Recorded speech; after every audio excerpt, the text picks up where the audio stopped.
Eh bien, bonjour à toutes et à tous, c'est Kikou522 et on se retrouve aujourd'hui pour le débrief du match OGC Nice Racing Club Strasbourg-Alsace qui s'est déroulé aujourd'hui, donc dimanche 5 décembre 2021, pour le compte de la Ligue 1 2020-2021 et qui s'est soldé malheureusement par le score de 3-0 pour Strasbourg.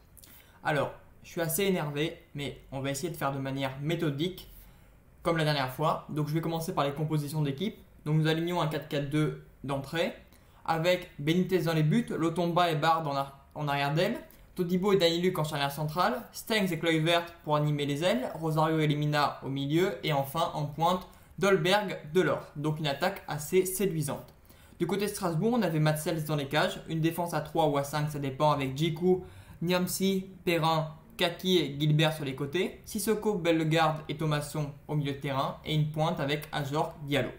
Donc un 4-4-2 d'un côté, un 3-5-2 ou 5-3-2 de l'autre. Donc on va directement faire l'analyse de ce match de manière linéaire. Donc Nice restait sur un match nul 0-0 encourageant au Parc des Princes face au leader parisien désormais champion d'automne. Un nul au cours duquel nous n'avons pas concédé énormément d'occasions, même si sur certaines situations nous avons eu pas mal de chance. Et Strasbourg restait sur une magnifique victoire, en tout cas au niveau comptable, je n'ai pas vu le match, 5-2 face aux Girondins de Bordeaux. Pire défense du championnat, il faut le rappeler tout de même. Alors le début de match, on ne va pas se le cacher, il est catastrophique. Nice ne voit pas le jour, on n'arrive pas à se projeter vers l'avant, on perd la plupart des ballons. Il y a une scène qui me revient, qui est arrivée 2 fois consécutive, voire plus. C'est Benitez qui dégage au loin, qui fait monter tout le monde. Un ballon qui est rapidement perdu ou qui est même perdu dans le duel de la tête. Et une nouvelle vague strasbourgeoise vers les cages de Walter Benitez. Alors, le gardien nous sauve 2-3 fois, mais très logiquement, voilà, là il faut le dire, Strasbourg n'a pas attendu derrière, n'a pas attendu la moindre faille, n'a pas mis le bus comme on dit.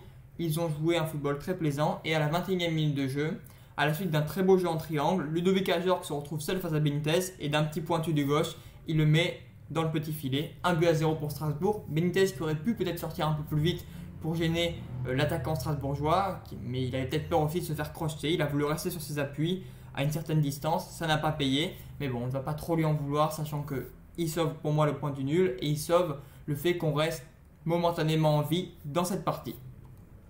Ensuite, il va y avoir un autre fait de jeu autour de la 40e minute de jeu. C'est un joueur strasbourgeois qui va être lancé en profondeur, Diallo, qui va faire un crochet et qui semble être fauché par Todibo.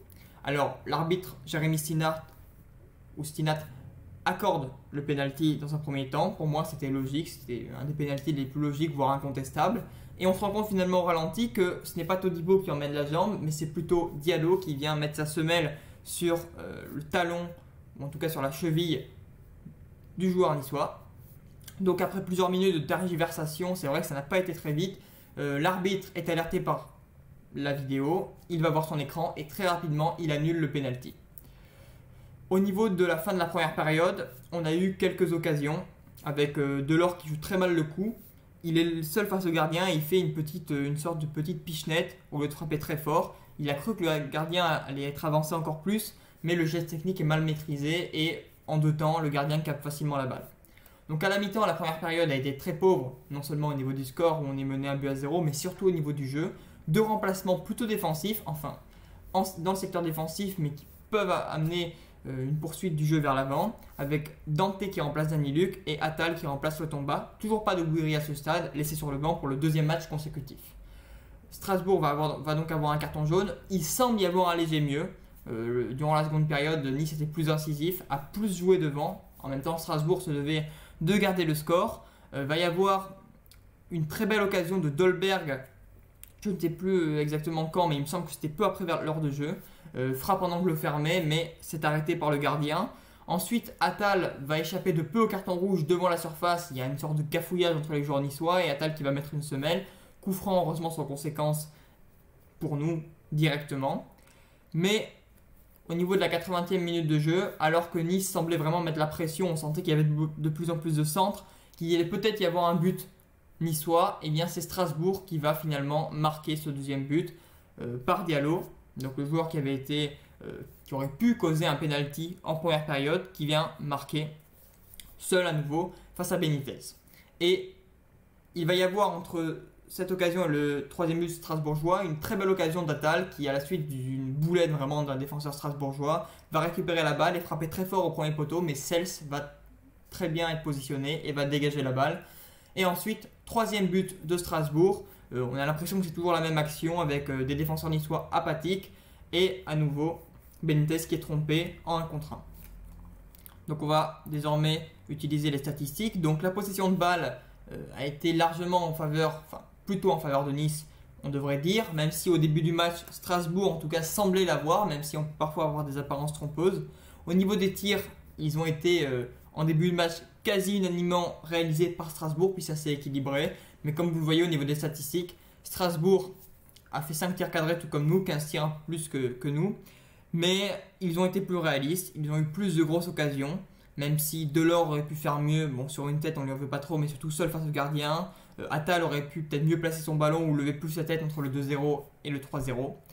Mais en tout cas, le match se solde un peu sévèrement, mais on va dire que le 3-0 est sévère. La victoire de Strasbourg semble méritée. En tout cas, au vu de l'énorme domination qu'ils nous ont imposée en première période. Alors maintenant, je vais faire mon bilan.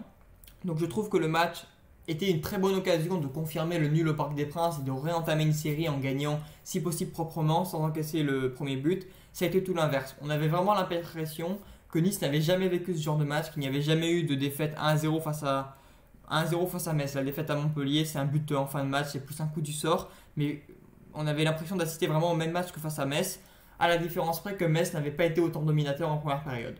Donc voilà, c'était vraiment le stéréotype du match niçois où l'équipe prend le but en premier fois 1000.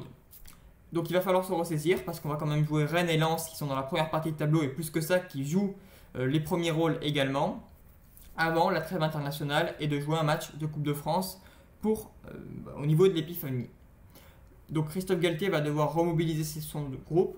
On avait l'impression déjà qu'il y avait un peu, on ne va pas dire une situation de crise, mais vraiment une quasi-obligation de résultat ce soir. Ça n'a pas été le cas, mais bon, rien de catastrophique. On reste 4e pour le moment, mais grosse désillusion aujourd'hui.